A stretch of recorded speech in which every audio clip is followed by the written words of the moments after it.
নমস্কার, কেমন আছেন সবাই? আশা করি ভালো আছেন, সুস্থ আছেন। গল্পের ঠিকানা চ্যানেলের নতুন আরেকটি ব্লগে আপনাদের সকলকে স্বাগত জানাচ্ছি। আমি শিল্পা।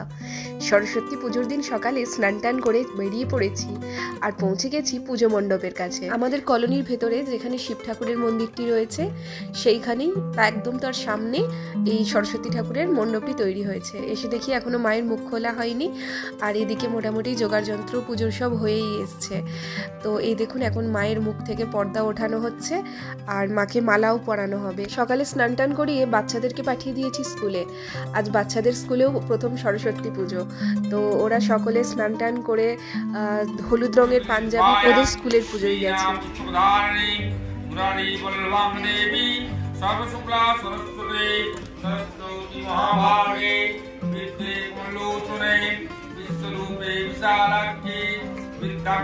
নমস্তে জয় জয় দেবী চরাচরসারে উজ্জ্বলিত মুক্তাহারে বিনা পুস্তক রঞ্জিত হস্তে ভগবতী ভারতী বিদ্যাং দেবী নমস্তে স্বরূপে ত্রিভবী ত্রিদশরা দেবী রাত্রি সরস্বতী।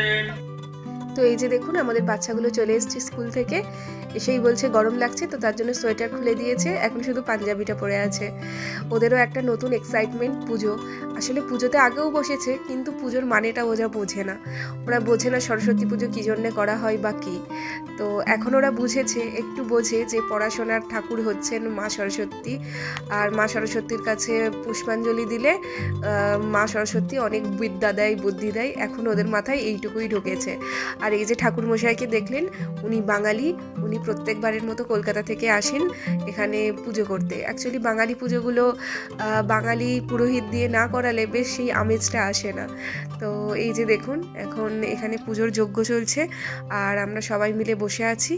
এরপর পুজোর যজ্ঞটি সম্পন্ন হলে বাচ্চারা পুষ্পাঞ্জলি দেবে। আমাদের বাচ্চারা কিন্তু সকাল থেকে না খেয়ে আছে।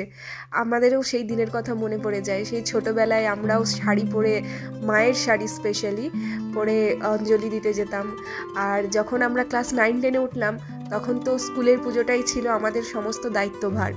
তো সত্যি ছোটোবেলাটা কত যেন জলদি তাড়াতাড়ি খতম হয়ে গিয়ে আমরা বড় হয়ে গেলাম, তাই না? তো চলুন, পুজোর যজ্ঞ এখন মোটামুটি শেষ, আর এরপর হবে পুষ্পাঞ্জলি।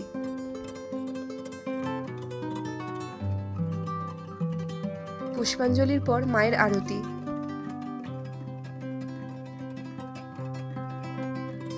মায়ের আরতি শেষ হলে এবার যাব ভোগ খাওয়ার কাছে। ভোগ খাওয়ার কাছে এসে দেখি বিরাট লম্বা লাইন, আর এই লম্বা লাইন পেরিয়ে সেইভাবে ভিডিও করা সম্ভব হয়নি। যদিও আজকে ভোগে ছিল খিচুড়ি, সব জায়গার মতনই। আর এই দেখুন, সন্ধেবেলায় চলে এসেছি এখানে, মায়ের আরতি হচ্ছে। আবার ভোগ খেয়ে চলে গিয়েছিলাম ঘরে, একটু রেস্ট নিয়ে আবার ড্রেস চেঞ্জ করে সন্ধেবেলায় ফ্রেশ হয়ে এসেছি আবার মায়ের কাছে।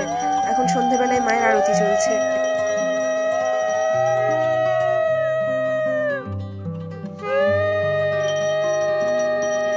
আমরা যখন ছোট ছিলাম তখন আমাদের গ্রামে বা পাড়ায় আজকের দিনটা খুব বড় করে ধুমধাম করে একটা অনুষ্ঠান হতো, জানেন। বেশ সেখানে কত রকমের প্রতিযোগিতা থাকতো, বাচ্চাদের জন্য, বড়দের জন্য। যেমন গান গাওয়া, নাচ, শাঁখ বাজানো, প্রদীপ জ্বালানো, মোমবাতি জ্বালানো, আরও কত রকমের কি, যেমন খুশি তেমন সাজো, কত প্রতিযোগিতা। তো সেই ছোটোবেলা থেকে এখন বড় হয়ে গেছি, খুব মিস করি সেই দিনগুলোকে।